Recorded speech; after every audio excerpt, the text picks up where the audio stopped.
भौजाई घर में रहे ननद भौजाई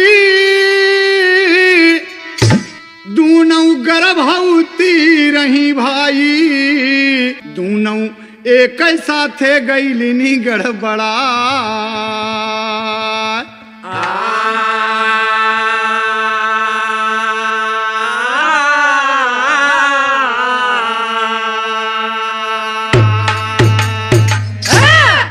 सुपर कैसेट टी सीरीज से आप सच्चा इंसाफ सुनने जा रहे हैं।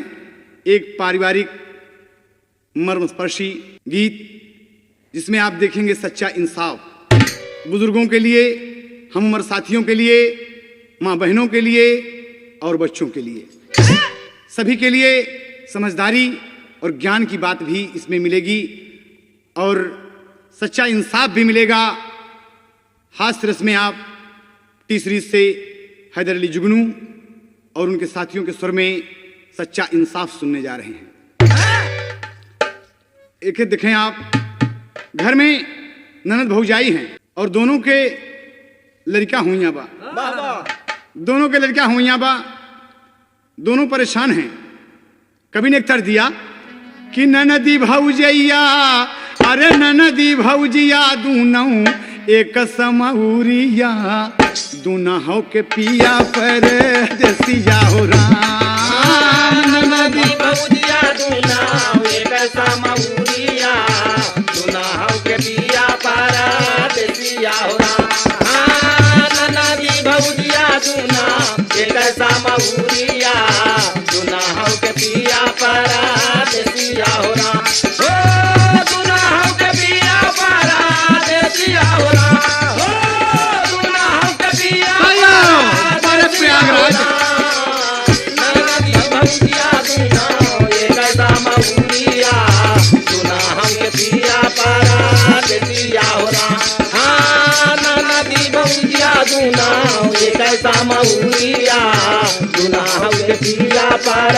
देसिया हो राम। दोनों के बच्चा होने का दिन करीब है, एकदम करीब बा। आज बड़े भोरे पतोहिया उड़ गई बुलावा था अम्मा, ए अम्मा। अम्मा बोली का है? अरे मोर अम्मा, अम्मा अम्मा, अरे अम्मा। कहना हम समझ गए कि थोड़ा दिन करीब है रे। अरे तोरे बच्चा हो वाला बा। ले गई कोठरी में बैठा दी। तब ले बूढ़ा के बिटिया माई, ए माई, माई रे, अरे माई। कहन ओ बोल, अरे तोरा दिन करीब बा, एक साथे दुनो। हाँ, ले गई ओका भी एक कोठरी में बैठा दी बूढ़ा। और विचार करते कि भगवान हम का करी। ओहर से पतुया कहता कि अम्मा, अरे मोर अम्मा हो, अरे मोर अम्मा हो। तब ले बिटिया कहता कि माई, अरे माई, माई रे। लेकिन बाबूजी बूढ़ा एहमुर दौड़े, ओहमुर दौड़े, एहमुर दौड़े, ओहमुर दौड़े। कहाँ जाए वो कोठरी में? पतो बा वो कोठरी में बुढ़िया ओ बिटिया बा। बड़े चिंता में हैं कि का करी। तब ले पतुया कहता कि अम्मा, ए अम्मा। कौवाड़ी का एक टुकड़ा लगा कि बड़े बेवफा हो, वफा क्या करोगे? बड़े बेवफा हो, अरे वफा क्या करोगे? बड़े बेवफा हो, वफा क्या करोगे? बड़े बेवफा हो, वफा क्या करोगे? मेरे दर्द दिल की दवा क्या करोगे? मेरे दर्द दिल की दवा क्या करोगे? मेरे दर्द दिल की दवा क्या करोगे? ये तो ओरिजिनल है, लेकिन कभी क्या कहना है बाबूजी। पतोहिया अपने सासू जी से कहा था कि मुसीबत में अम्मा, मुसीबत में अम्मा कोई ना सहारा। मुसीबत में अम्मा कोई ना सहारा। मुसीबत में अम्मा कोई ना सहारा। मुसीबत में अम्मा कोई ना सहारा। मुसीबत में अम्मा कोई ना सहारा। भला ऐसे में कैसे होगा गुजारा? भला ऐसे में कैसे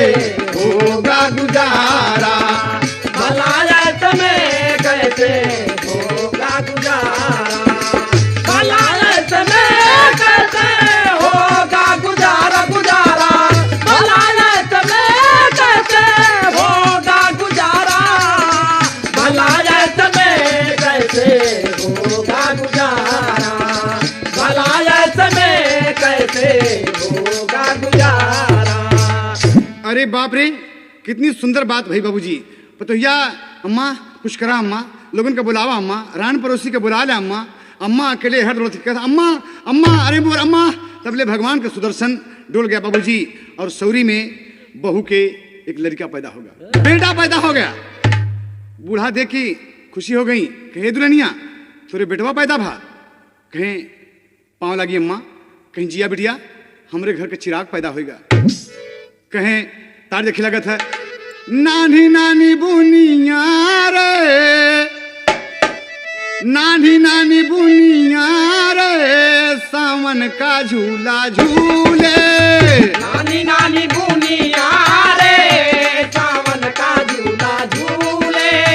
नानी नानी बुनिया रे, सावन का झूला झूले। यह है ओरिजिनल।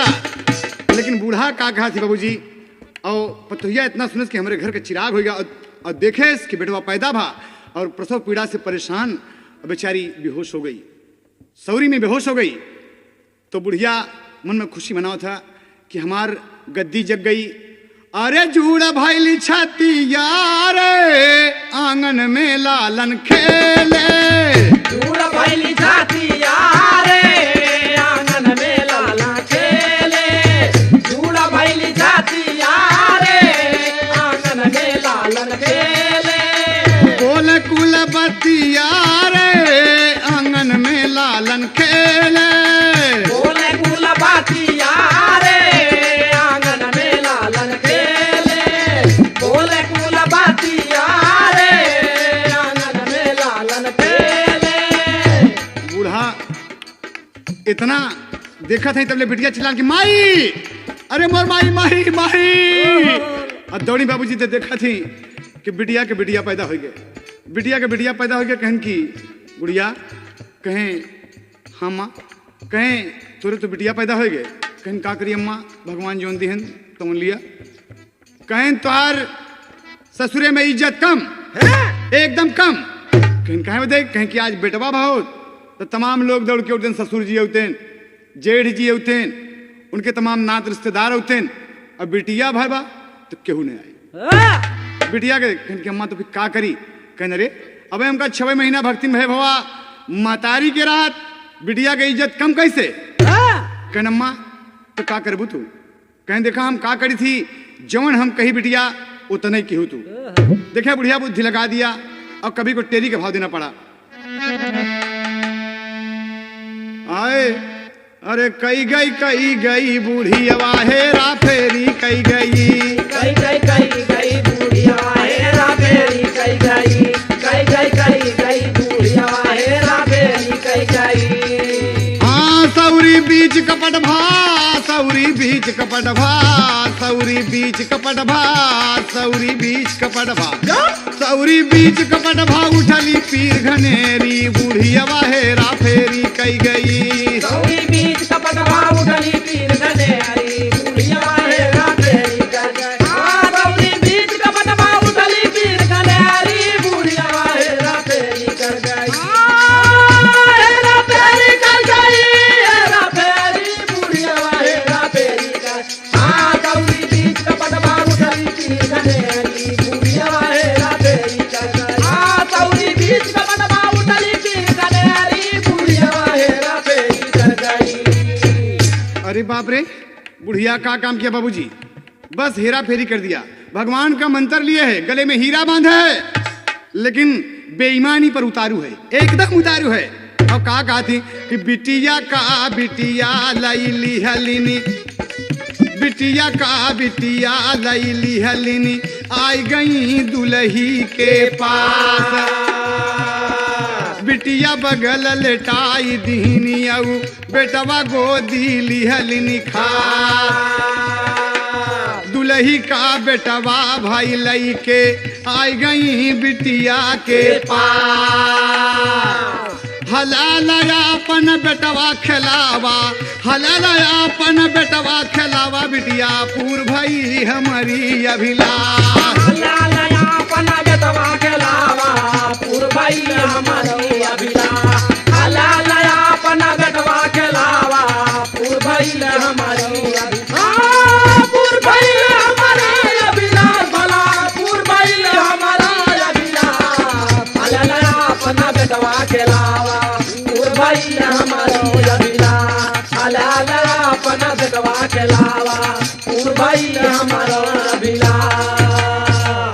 इतना ही बात है बाबूजी। ला बिटिया। कहे अम्मा ये तो भौजी के बिटवाया। कहे ये तोहार बिटवाया, तोहार बिटिया तोहरे भौजाई के पास पहुंच गए, वो बेहोश पड़ी बा, हम अदला बदली कई दिन। कहे माँ अरे माई ये कैसे हुई, एकर तो हम देखा पद में बुआ लागी ना। कहना आज से माई लागा, जवन हम कही वह तो क्या करेगा बा। कहेंगे माई ठीक है, लेकिन अब का बताई, कहें कि जितना हम कही तोहार ससुरे में इज्जत बढ़ जाई बिटिया। बेटवा भाई इज्जत बढ़ा था, बिटिया भाई इज्जत कम हो जाता। देखा बुढ़िया अपने बिटिया के कैसे बताओ था बाबूजी। और बिटिया वहीं ढेरे बिहार पे पतोहू के होश आ गया और देखा था कि अरे अब वही भाई तो बेटवा रहा, वहीं वो बेटवा रहा और ये बिटिया कैसे हो गए। अम्मा ए अम्मा, अम्मा दौड़ के आई। काहे दुलही। कहें अम्मा का बोली। कहीं देखा ना, कहीं का देखी। कहे हमारे गोदी माँ भैले बेटुआ, हे अम्मा कमाल हो गवा। हमारे गोदी में भैले बेटुआ, हे अम्मा कमाल हो गवा। हमारे गोदी में भैले बेटुआ, हे अम्मा कमाल हो गवा। ओ कमाल हो गवा, ओ कमाल हो गवा। हमारे गोदी में भैले बेटुआ, हे अम्मा कमाल हो गवा। हमारे गोदी में भैले बेटुआ, हे अम्मा कमाल हो गवा। हमारे गोदी में खेले बेटुआ, हे अम्मा कमाल हो कमाल, अरे कमाल हो गवा।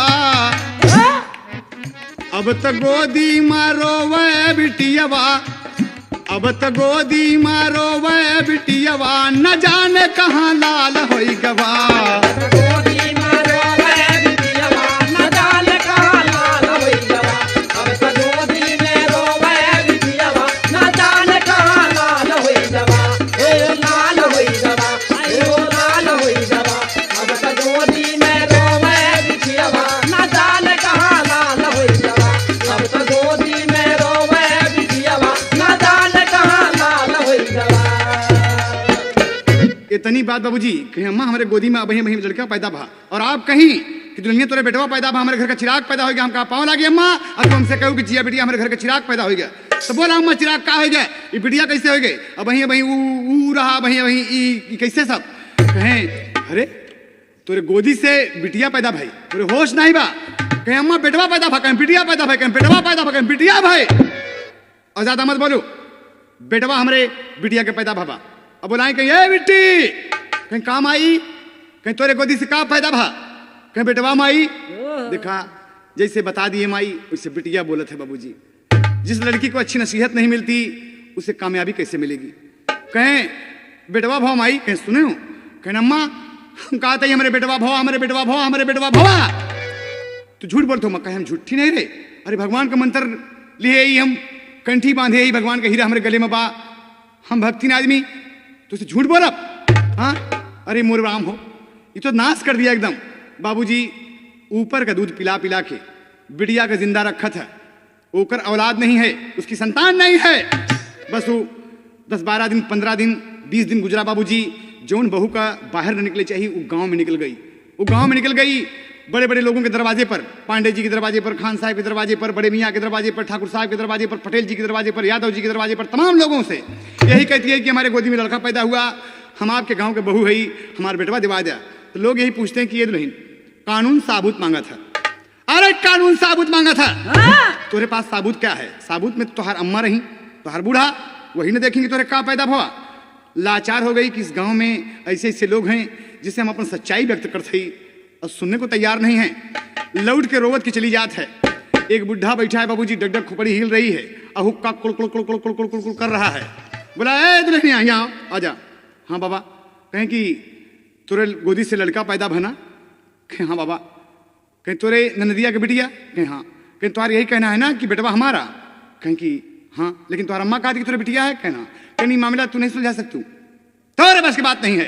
अरे कानून साबुत मांगा था, कानून साबुत मांगा था बिटिया।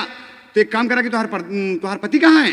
कहें कि बाबा वो तो प्रदेश में है, बम्बई में रहते हैं, काम करते हैं। तो कहें कि तू अपने पति का बुला ले, वो आ जाए, सब मामला हल हो जाए। कहें ठीक बाबा जी। एक लड़का का बुला के चिट्ठी लिखा था। और चिट्ठी लिखावा था बाबूजी। कैसे लिखा था। अरे लिखा ला गोरी पतिया अरे लिखल गोरी पतिया पिया परदेश हो, लिखल गोरी पतिया पिया परदेश हो। होली काला गोरी पतिया पिया परदेश, होली काला गोरी काला गोरी पतिया, लिकाला गोरी पतिया, लिकाला गोरी पतिया पिया परदेश, होली काला गोरी पतिया पिया परदेश, होली काला गोरी पतिया। नीचे लिख रही है कि नदी के बीरनवा बोला औब्या की नाही। लिख रही बाबूजी जहाँ प्रदेश में अच्छा अच्छा समाचार भेजा जाता तहाँ लिखा था कि दुखद समाचार मालूम हो की। लिखा था कि नदी के बीरनवा बोला औब्या की नाही, हमारी तपनिया बुझा उब्या की नाही, हमारी तपनिया बुझाऊ की नाही, हमारी तपनिया बुझाऊ की नाही। अरे आवा मोरे दूल्हा, आवा मोरे दूल्हा बहुत कलेश हो, लिखा पिया परदेश हो, लिखाला गोरी पतिया पिया परदेश, होली काला गोरी लिकाला गोरी पतिया, लिकाला गोरी पतिया, लिकाला गोरी पतिया पिया परदेश, होली काला गोरी पतिया पिया परदेश, होली काला गोरी पतिया। ये तो नहीं बात बोला था बाबूजी। और लिखती नीचे क्या है कि हमारे गोदी से, ए स्वामी चिट्ठी में नीचे बात आवत है कि हमारे गोदी से पैदा भइल वाला लानवा, हमारे गोदी से पैदा भइल वाला लानवा, हमारे गोदी से पैदा भइल वाला लानवा, तोहरे बहिन के बिटिया भाई बाटा सजानवा, तोहरे बहिन के बिटिया भाई बात ऐसा जानवा, तोहरे बहिन के बिटिया भाई बात ऐसा जानवा।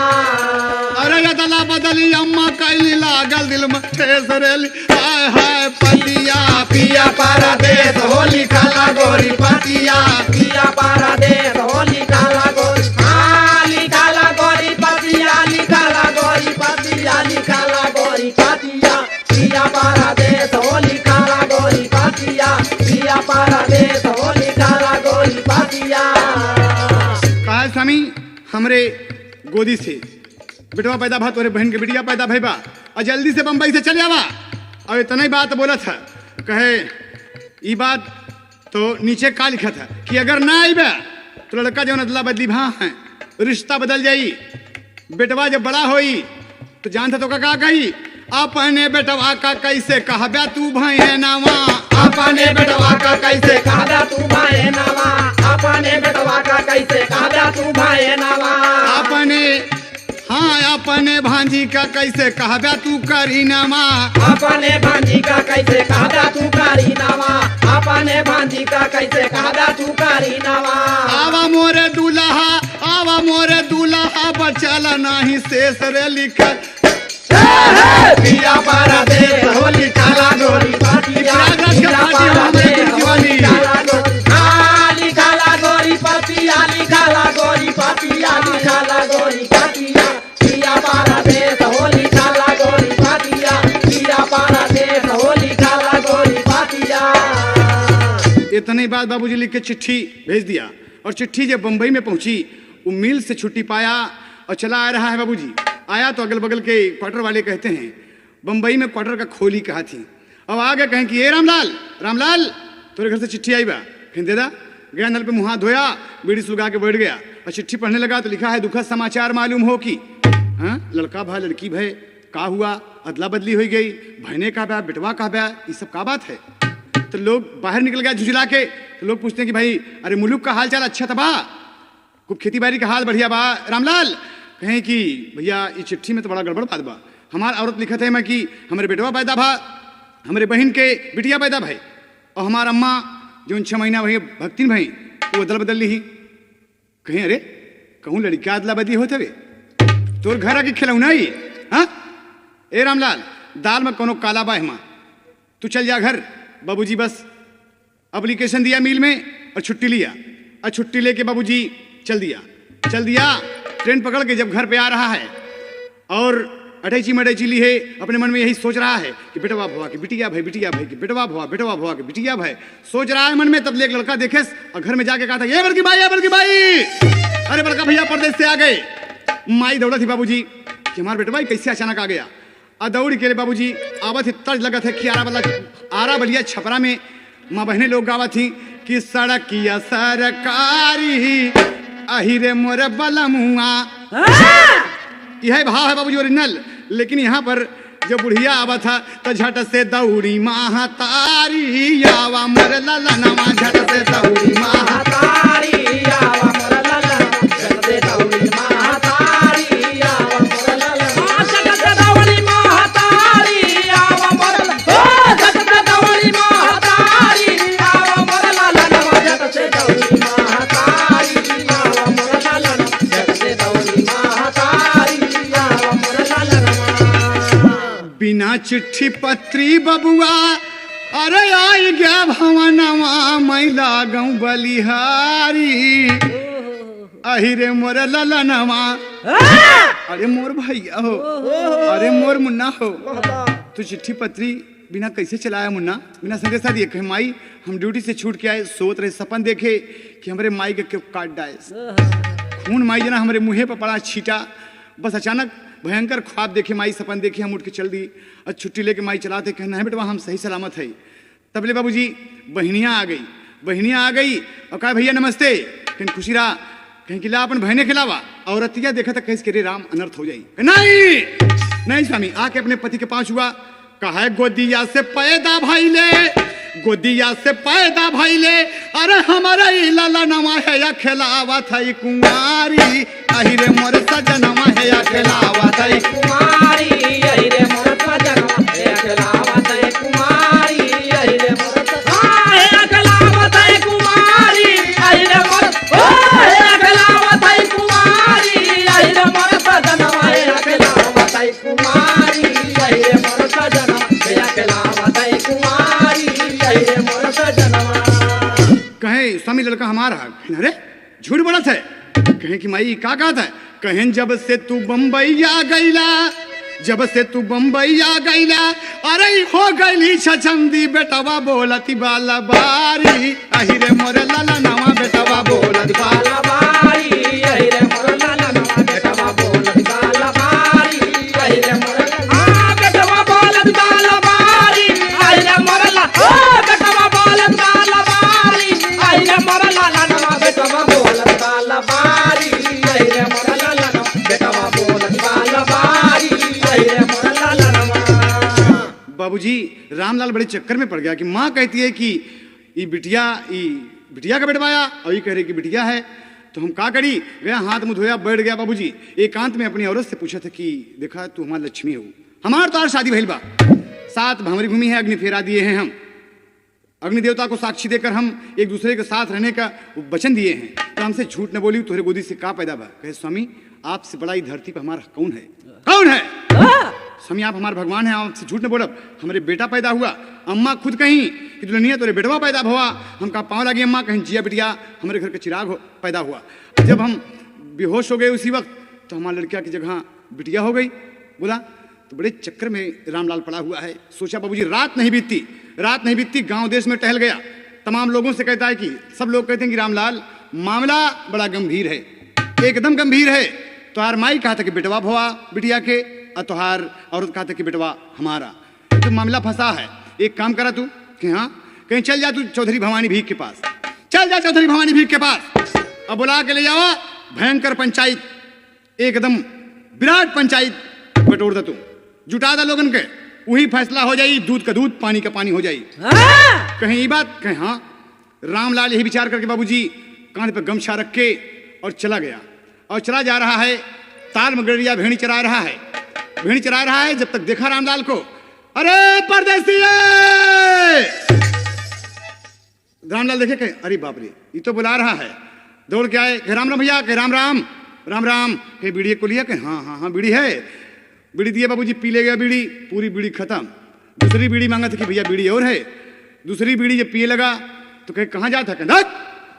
अरे यह बात तू पहले ना पूछेगा रातों का हमसे।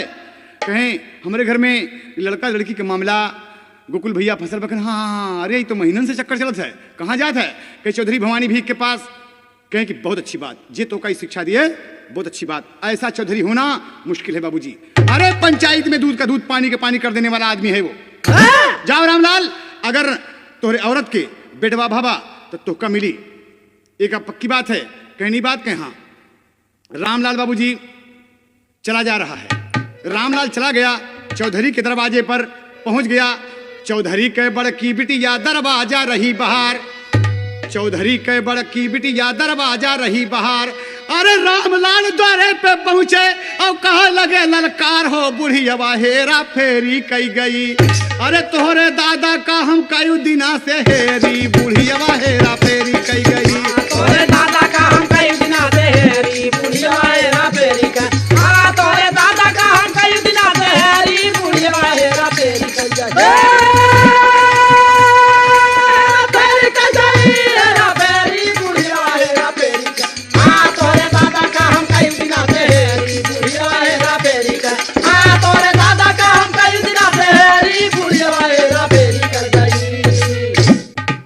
बाबूजी रामलाल जब चौधरी के बिटिया से बोला कि दीदी तुम्हार पिताजी कहाँ हैं, जो 19-20 साल की लड़की है बाबूजी, उससे रामलाल पूछ रहे हैं। कहें कि अरे रामलाल भैया आप हमारे दादा का पूछा था। कहें हाँ।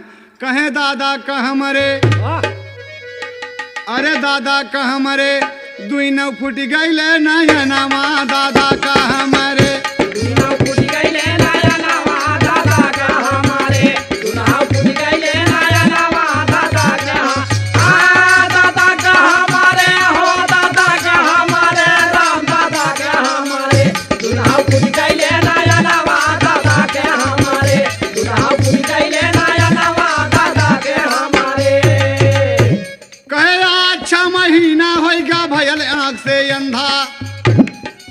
से पंचायत वाला कुल बंद कर दिए धंधा। बंदा सोचे अपने मनामा दादा का हमारे, बंदा सोचे अपने मनामा दादा के हमारे, बंदा सोचे अपने मनामा दादा के दादा के हमारे हो दादा के हमारे, राम दादा के हमारे।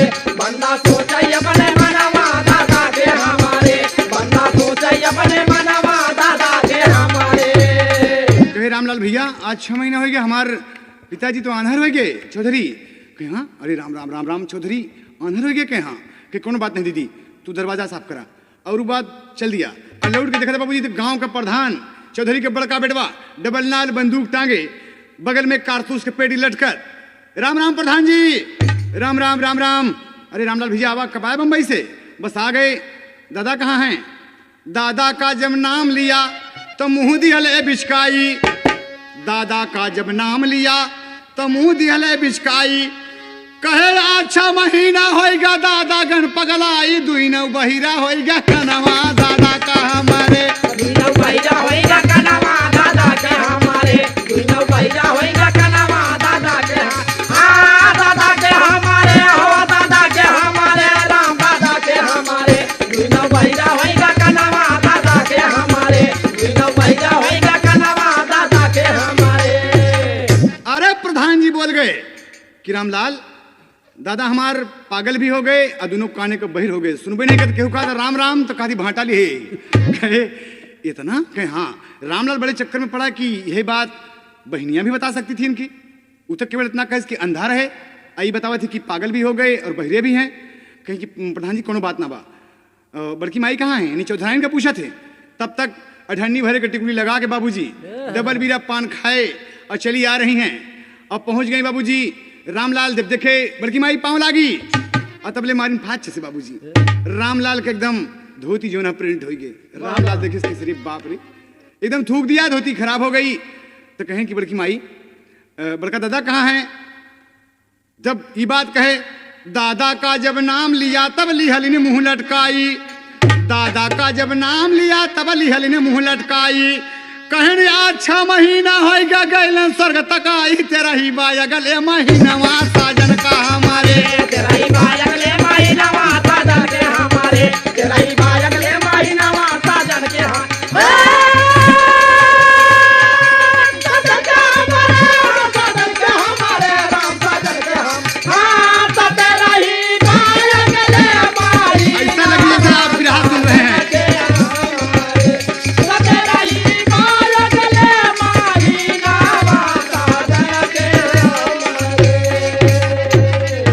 बाबूजी चौधरी ने बताया कि 6 महीने हो गए भैया मर गए, चौधरी तो स्वर्ग चले गए, हम विधवा हो गए। रामलाल देखा था कि सारा श्रृंगार इनके बदन के ऊपर और अपने पति के कहा मर गए, तेरही भी है, अगले महीना में न्योता भी देते हैं। हाँ, बड़े चक्कर में पड़ा कि भगवान हम पागल है कि घर वाले पागल हैं। बिटिया कुछ बोला था कि आंधर हो गए, बेटवा कहा था कि बहिर हो गए, और बड़े मियाँ तो बड़े मियाँ, छोटे मियाँ सुभान अल्लाह।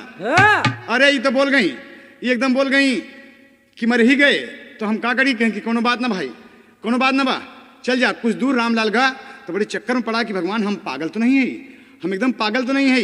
और सोचा था बस वह अपने चुटकी काटा था, अपने चुटकी काटा था, और काटा था, क्या कहा था कि अरे दर्द तो होता है, हम होश में ही, हम होश में ही। कुछ दूर का पंपिंग सेट पर मुँह धोया कि भगवान गर्मी छूट गई करे। एक लड़किया को बोला कि मुन्ना ही आप, कहे हाँ, कहीं नहीं, कई का नोटा, कहीं 5 का है, कहीं नहीं, कहीं 10 का, कहीं नहीं, कहीं 50 का। हाँ सही है मुन्ना।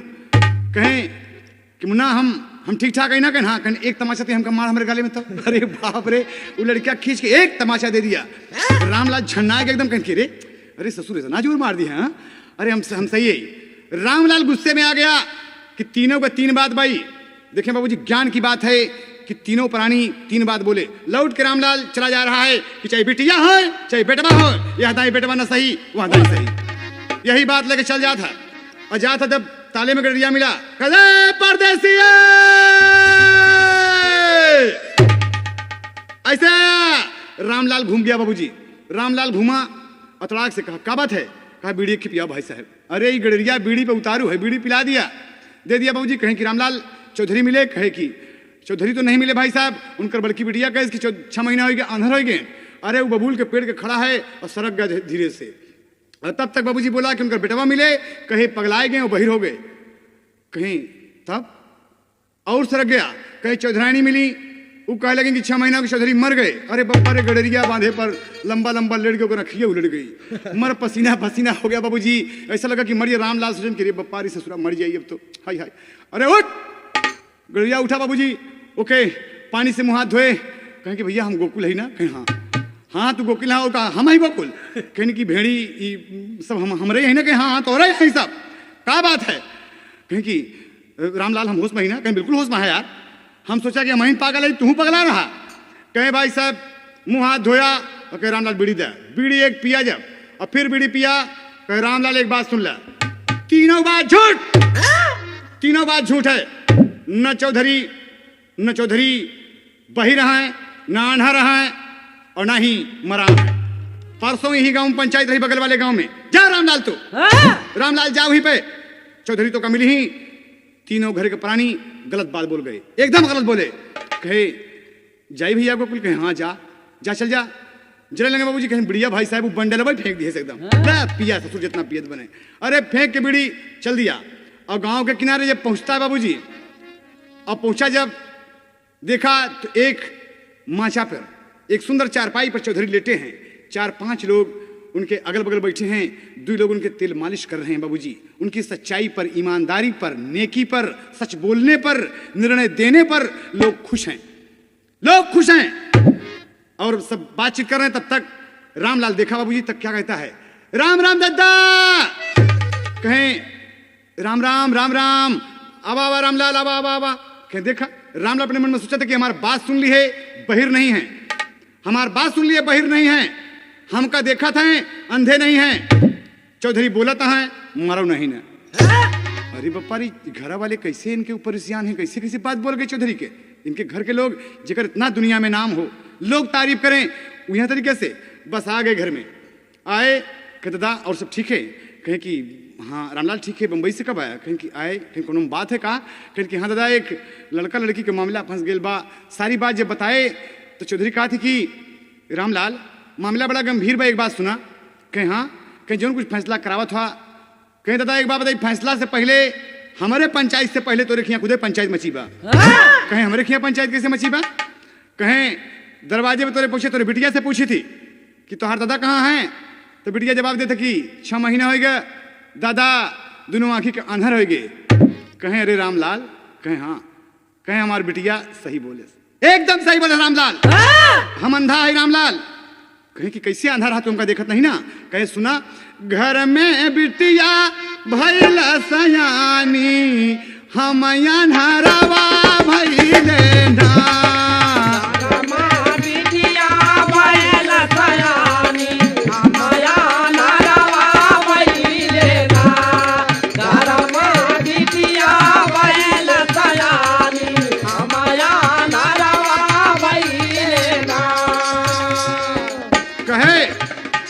रामलाल, हमारे घर में बिटिया हमार से आनी बा, हम आज तक अपने बिटिया का एक बर नहीं खोज सके। जैसे हम कह दिए होगी तुहार बेटवा इनकर बिटिया, तुहार पोता इनकर पत्नी, तुहार नाती इनकर नतनी, अरे वो सब शादी कर लिए हुए हैं। लेकिन रामलाल, हम आज तक अपनी बिटिया के लिए एक बर न खोज सके। बोला तो बिटिया की निगाह में हम अंधा नहीं है, कहीं एकदम सच दादा। कहीं हर माँ बाप का फर्ज है कि अगर बेटी से आनी हो तो उसका हाथ पीला करके उसे उसके ससुराल भेज दो, कन्यादान कर दो। रामलाल, हम पंचायत में घूमी थी, दुनिया में घूमी थी, लेकिन अपने बिटिया के बारे एक बार न खोज सके। कहें ये बात, कहें हाँ, कहें दादा एकदम आंधर है। कहें लेकिन प्रधान जी एक बात गलत बोल गए। कहें का बोले? कहें दादा हमारे पगलाए गए हैं, दोनों काने के बहिर हो गए हैं। अरे चौधरी हंस ठठा मार के हंसे लगे। कहें देखा हमारे प्रधानों दिमागदार बा, एकदम दिमागदार बा। कहे रामलाल, हमारे घर में 4 लड़कियां हैं प्रधान के लेके, और 4 आपस में झगड़ा कई के कराई चाहिए अलग उजीना।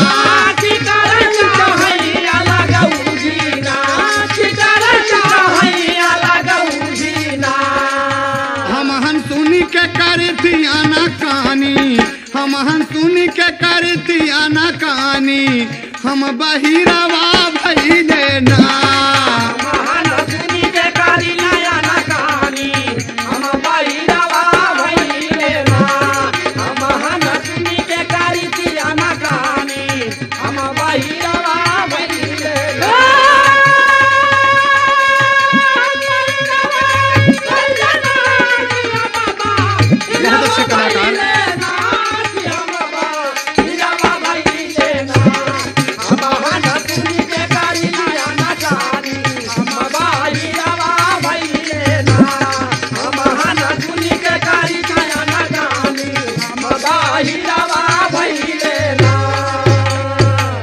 इतनी सी बात बता दिया बाबूजी। कहा रामलाल, 4 बेटवा हैं, चारों मेहर गुलम्मा हैं, चारों अलग रहना चाहते हैं, सब अपनी अपनी औरत के कहने में हैं। हमार कहा रामलाल कि जब तक हम जिंदा रहा, अरे जब तक ये बुढ़ा जिंदा रही, एक जगह रोटी बनेगी, एक जगह चूल्हा जलेगा, सब लोग बैठकर खाएंगे, आनंद मनाएंगे। आज हम अपनी जिंदगी में अलगा देवे तो यही गांव के आदमी दोस्त दुश्मन मिलके हमारे बेटवा में लाठी चलवा दी, कपार फोड़वा दे। बोला रामलाल, हम चाहती एकता का परिचय रहा हमारे घर में, एक बना रहे सब। कहीं बा दादा, कहीं बेटवा का बात नहीं मानी तो जना बेटवा बरे हम बही रही, पागल रही, सुनबे नहीं करी। हम मर जाए जन्मदिन, घर का टुकड़ा टुकड़ा कर ले ही, पूरी जमीन जायदाद टुकड़े टुकड़े में बांट लेंगे, कोई फर्क नहीं पड़ेगा। कहीं दादा एकदम सच बोला, एकदम सच बोला। बारे दादा तार खोपड़ी का कमाल है। कहें बड़की माई मिली, कहें अरे हमारा प्राणी कैसे हैं? अच्छी तो हैं। कहें दादा बोली तो सब सही, लेकिन बताएं कि 6 महीना हो गए चौधरी मर गए। अरे चौधरी हंसने लगे बाबूजी, एकदम दूरी नाच नाच करने लगे। कहे कि रामलाल देखा हमारी पत्नी भी कितना दिमागदार है। रामलाल हम मर गए, एकदम मर गए रामलाल। कहें दादा कैसे मर गया आप जिंदा है? कहें हम रामलाल तुझसे एक बात पूछी थी कि पत्नी के बदे पति केहू था। कहें दादा भगवान। कहें तो भगवान के दर्शन नहीं पावत तो हमार दर्शन नहीं पावत, और हमार दर्शन नहीं पावत तो हम मर गए। न ओकर सुख दुख हम पूछ सकी थी, न हमार सुख दुख पूछ सका था कि के कैसे बा। जो ओकरी निगाह में रामलाल हम मर गए। आज हमका 6 महीना घर से निकले हो गया। अब 40-45 पंचायत हमारे कपारे पर लदी बा। अब 40-45 पंचायत हमारे कपारे पर लदी बा रामलाल। लेकिन तू आपन मामला बताओ रामलाल। अब कहे दादा सारी बात समझ गए, आपके घर के लोग भी दिमागदार हैं दादा, कितनी बढ़िया बात मिली। कहे बोला, कहें हमार मूड़ी कटली, अरे हमार मूड़ी कटली नहीं। आपको ऐसा लगेगा कि जैसे आप बिरहा सुन रहे हैं, प्रयागराज का खाटी तर्ज। हमारे गुरु कविवर रामधार यादव जी झूसी वाले बड़े सुंदर ढंग से गाते थे बाबूजी। सुपर कैसेट में आप हैदर अली से सुने। आप कहना है, अरे हमार मूड़ी कटलिनी मोर बूढ़ा माई, हमार मूड़ी कटलिनी मोर बूढ़ा माई, हमार मूड़ी कटली, मोर बूढ़ा माई, हमार मूड़ी, हमार मूड़ी कटली, हमार मूड़ी कटली, हमार मूड़ी कटली, मोर बूढ़ा माई, हमार मूड़ी कटली, मोर बूढ़ा माई, हमार मूड़ी कटली। कहें दादा इतनी बात नहीं बा। कहें बोला रामलाल कोई बात बतावा। कहें दुल्हन हमार कहा था कि गोदिया से पैदा भइले हमारे ललनवा। गोदिया से पैदा भइले हमारे लाला नवा, गोदिया से पैदा भइले हमारे लाला नवा। अरे अदला बदली काई लिहली हमारी मैनवा। अदला बदली काई लिहली हमारी माया नवा, अदला बदली काई लिहली हमारी माया नवा। अरे बहिनी के बिटिया, अरे बहिनी के बिटिया उदिहल थमाई हमार मुड़ी कटली, मोर बूढ़ा माई हमार मुड़ी कटली। मोर बूढ़ा माई हमार हमार मुड़ी कटली, हमार मुड़ी कटली, हमार मुड़ी कटली। मोर बूढ़ा माई हमार मुड़ी कटली, मोर बूढ़ा माई हमार मुड़ी कटली। इतना ही बात बनत है बाबूजी। कहे रामलाल ई तोहरे औरत के लड़का पैदा भा तोरे बहन के बिटिया। कहे हाँ। कहीं औरत हमारा लिखत है, वही बुलाए कि लड़का अदला बदल उठे, लड़का की जगह पे लड़की और लड़की की जगह पे लड़का। कहे रामलाल ये तो विचित्र बात है। तौर पंच लोग तमाम लोग जुटे हैं। कहे रामलाल अरे तुम्हारे घर आके कोनो खिलौना यार, हूँ लड़कियां अदला बदली होती, कोनो बात का तोरे भ्रम तो नहीं है। कहें कैसी बात भैया करता, चिट्ठी पेश कर दिया कि चिट्ठी देख ला। चिट्ठी जब देखे लोग तो चकित हो गए। तो कहा रामलाल के हाँ, कहें समस्या गंभीर है, समस्या गंभीर है। तोहार पंचायत बहुत जल्दी में। आज कौन दिन है रामलाल? कहें दादा सोमवार। कहें तो सोमवार 8, आज के 8वें दिन आपकी पंचायत है। तमाम बिरगड़ जवार लोगों को एकदम बुला लेना रामलाल, कोई कसर बाकी न रहे। आके लोग देखें और हम वचन देते हैं रामलाल ई बात के, हम वचन देते हैं रामलाल कि अगर तुम्हारे औरत के बेटा हुआ है तो भरी पंचायत में भगवान गवाह रहेंगे कि आपको बेटा मिलेगा, यकीनन मिलेगा रामलाल। जाओ रामलाल कुदुरिया जाते कह दादा बहुत बहुत धन्यवाद आपके। औरत हमारा रो रो के मरी जात है दादा, ओके बेटवा दिवा दादा। कहीं भाई कह दिया ना कि अगर बच्चा हुआ है तो मिलेगा। आए बाबूजी।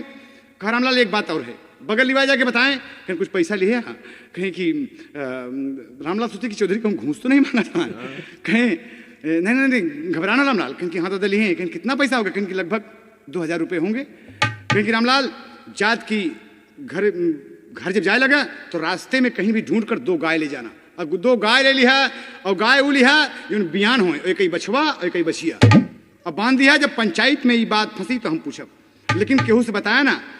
घरे वाले पूछी कि काहे ले आया, कहे दुई नौ गदलवन का दूधवाई पियाई हमार मुड़ी कटली नी मोर बूढ़ा माई हमार मुड़ी कटली, मोर बूढ़ा माई हमार हमार मुड़ी कटली, हमार मुड़ी कटली, हमार मुड़ी कटली। मोर बूढ़ा माई हमार मुड़ी कटली, मोर बूढ़ा माई हमार मुड़ी कटली। अरे लगा के पैसा 2 गाय खरीद कर ले गया, दरवाजे पर बांध दिया। माई पूछा थी, कहा कि माई दोनों लड़कियां हैं ना, इनके दूध पियाई, दूध भी कमी है ना, बच्चों को दूध मिलेगा। कहीं कि ठीक है। और तमाम रामलाल साइकिल पर चढ़ के दौड़ के बाबूजी तमाम लोगों को इकट्ठा कर रहा है कि सोमवार को मेरे यहाँ पंचायत है। तमाम लोग साइकिल से आ रहे हैं बाबूजी। और क्या करता है बाबूजी, पूरी बाग भर गई लोगों से, बाग भर गई। अरे झौगा में गुड़ा धरा सगरे में पानी, झौगा में गुड़ा धरा सगरे में पानी।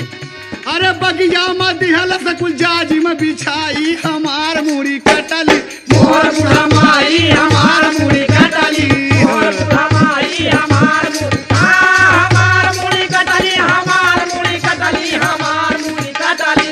मोर बूढ़ा माई हमार मुड़ी कटली, मोर बूढ़ा माई हमार मुड़ी कटली।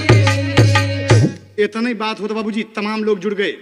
आज वह दिन भी आ गया जो दिन पंचायत हो। बड़े बड़े बुद्धि विवेक के लोग इकट्ठे हुए, तमाम लोग जुटे हैं। पंच सब कहते हैं कि रामलाल एक बात बतावा। वो है अरे चौधरी तब कहला के बोला मुस्कुराई के, काहे बदे बैठा, अरे काहे बदे बैठा द्वारे पंचन के बोला के, काहे बदे बैठा द्वारे पंचन के बोला के, काहे बदे बैठा द्वारे पंचन के बोला के, काहे बदे द्वारे पंचन के बोला के, द्वारे पंचन के बोला के, काहे बदे बैठा द्वारे पंचन के बोला के, काहे बदे बैठा द्वारे पंचन के बोला के, काहे बदे बैठा। इतना ही बात होता बाबूजी, रामलाल पंच के सामने आ गया। सारी बात रामलाल अरे रोई के बताया। सुन के बाबू सबही का कपार चकराया। खोपड़ी चक्कर करके घरे लड़का लड़की बदल गए हैं, ई पंचायत जुटल बा। हाँ, चौधरी कहते हैं कि रामलाल कहे हाँ, कहीं अगर मामला है तो अपने माई के बुलावा, अपने माई के बुलावा। अरे करती प्रणाम बूढ़ा, अरे कैली प्रणाम बूढ़ा, महफिल माया के काहे बदे बैठा बाटा द्वारे पे बुलाए के, काहे बदे बैठा द्वारे पंचन के बुलाए के, काहे बदे बैठा द्वारे पंचन के बुलाए के, काहे बदे पंचन के बुलाए के, पंचन के बुलाए के, काहे बदे बैठा द्वारे पंचन के बुलाए के, काहे बदे बैठा द्वारे पंचन के बुलाए के, काहे बदे बैठा। भक्तिन बुलाई गई पंच में, पंचन के प्रणाम की। चौधरी पूछ रहे हैं कि भक्तिन ये बतावा कि जब लड़का पैदा भा तो ही गवाह हो, तोरे बहू के का पैदा भा? कहीं पंचो बिटिया, कहीं तोरे बिटिया के, कहीं बेटवा, कहीं ठीक। लोग कहते कि भाई भक्तिन आदमी हैं, भगवान का मंत्र लिए हैं, हीरा भी बांधे झूठ नहीं बोलेंगी। कहीं जा। और इतने में बाबूजी बहन को बुलाए, कह रामलाल अपनी बहन को बुलाओ। बहन जब आ गई तो महतारी समझाता कि जौन हम कही उतनी बात बोलू बिटिया, वैसे नहीं बात कहू। कहें कि ठीक है। आ गई, कहें बिटिया तोरे गोदी से का पैदा भा? कहे पंचो झूठ न बोलब, गंगा कसम खाए कहता है कि हमारे बेटवा पैदा भवा। सफेद झूठ बोल गई एकदम। कहे बेटवा भवा? कहे हाँ। कहें तोरे भौजी के? कहें कि बिटिया। कहे कि जाओ। कहे रामलाल अपने दुल्हनी को बुलावा। दुल्हन बाबूजी जब बुलाई गई, जाके रामलाल बतावा थी तो के पंच लोग बुलावत हैं।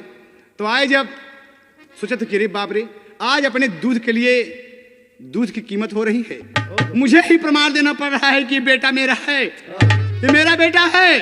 धिक्कार है ऐसे लोगों को जो एक बेटे के लिए ईमान खो दिए। बाबूजी आई, चौधरी बोले कि साफ साफ बोले बिटिया कि केकर तेरे गोदी से का पैदा भा? कहन कि आप सब निर्णायक की हैसियत से बैठे हैं, नीचे धरती ऊपर आकाश, बीच में आप लोग निर्णायक हैं। आपसे झूठ नहीं बोलूंगी, मेरे गोदी से बच्चा पैदा हुआ, मेरे तन से बच्चा पैदा हुआ। और हमारे सासू जी कहेंगे दुल्हनिया तेरे बेटवा पैदा भा। हम कहा पाँव लागी अम्मा? कहें जिया बेटिया हमारे घर का चिराग पैदा भा। और पंचो जब हम बेहोश हो गए, जब हमारे होश आई तो हम देखी थी कि हमारे सौरी में हमारे पास बिटिया है। तो जरा सोचें आप कि बेटवा बिटिया कैसे हो सकता है? कोनो कमरा में जादू है, कोनो जादू है। पूरा पंच कहे कि वाह वाह। लोग कहे कि चौधरी लड़का ही का कहे ना ना ना ना ना, वह कुछ जन समझ गए मजमून। अरे कुछ जन समझ गए मजमून, 5 जन बैठ गए पंचून हो, बुढ़िया हेरा पेरी कही गई। बस सरपंच रूप में चौधरी को बुलाए। चौधरी से बोले चौधरी समस्या कैसे हल होई? कहन हल होई यार, हल होई, एकदम हल होई। दुनिया में कोई ऐसी समस्या नहीं है जिसका समाधान ना हो, जिसका हल ना हो। हल है। कहा कि कैसे होई? कहन की रामलाल आवा ही हम बताई थी फैसला। लोग सब इंतजार में हैं कि क्या फैसला देते हैं चौधरी। आए जब कहे रामलाल दरवाजे पर बैल बड़ा सुंदर बांधा। कहने चौधरी गाय हैं? कहने की दोनों लागत हैं? कहे हाँ चौधरी बियानी हैं। कहते तो दोनों को दूध के लिए आवा। तो दोनों को दूध बराबर बराबर कटोरिया में आया। बाबूजी देखिए निर्णय, खोपड़ी का कमाल। तुला के ऊपर अहड़ा बांध के बराबर बराबर मात्रा में दूध रख दिया गया। जमन गाय रही बाबू बछवा बियानी, वहां पलड़ा का दूध मन का गरुवानी। वही चौधरी तब बोला थी कटोरियावा उठाई के।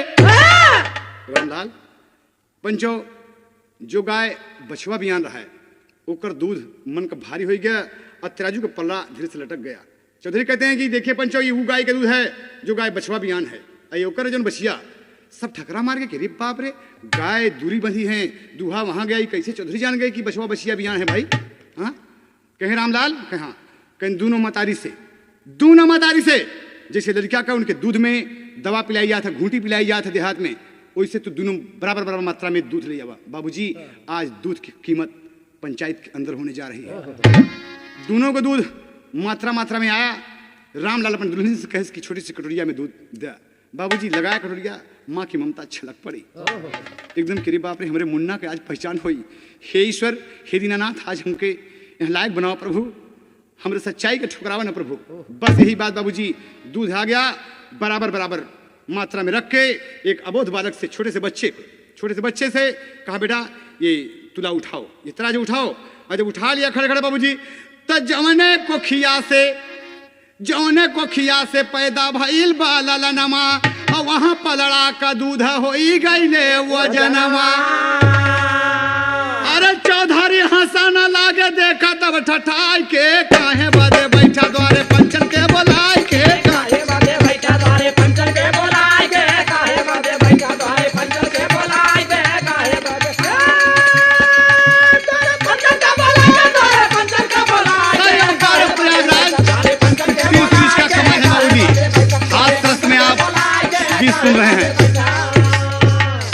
और निर्णय हो गया बाबूजी, प्रमाण मिला कि जो दूध बहू का रहा वो भारी हो गया, और जो बिटिया का रहा वो कुछ हल्का पड़ गया मन का। चौधरी उठा के कहते हैं कि वो महतारी का दूध है, ये वो महतारी का दूध है जिसके कोख से बेटे ने जन्म लिया है।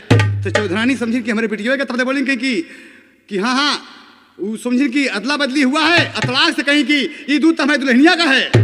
तो कहीं कि ए बूढ़ा छुट्टी, बेटवा भी तोरे बहू गया, एकदम तोरे बहू गया। बुढ़िया समझ गई कि अरे बाप रे फंस गए, हमार पोल खुल गई। अब हम क्या करी, खड़े खड़े सुने थे कहे पंचो हम ये सब जानी थी, एकदम हम जान रहे कि हमारे दुल्हनी के बेटवा पैदा हुआ। हम इस जाने चाहते रहे कि हमारे मरे जिए, हमारे घर का गिरस्ती हमारे बेटवा पतोह चला ले कि न चला ले। हम यही पर अदल बदल दिए रहे। अरे पंचो कहूँ लड़कियों अदला बदली हो थी।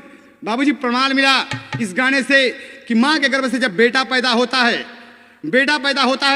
तो मन का मतारी का दूध मोटा होता है, और बेटी पैदा होता तो मन का हल्का होता है बाबूजी। लेकिन बेटा और बेटी में कोई फर्क नहीं है। निर्णय मिल गया और रामलाल को बच्चा मिल गया, दुल्हन खुश हो गई। लखी लखी लालन कई सुरातिया हो खिचाती, या जुड़ाई हो गई लीना।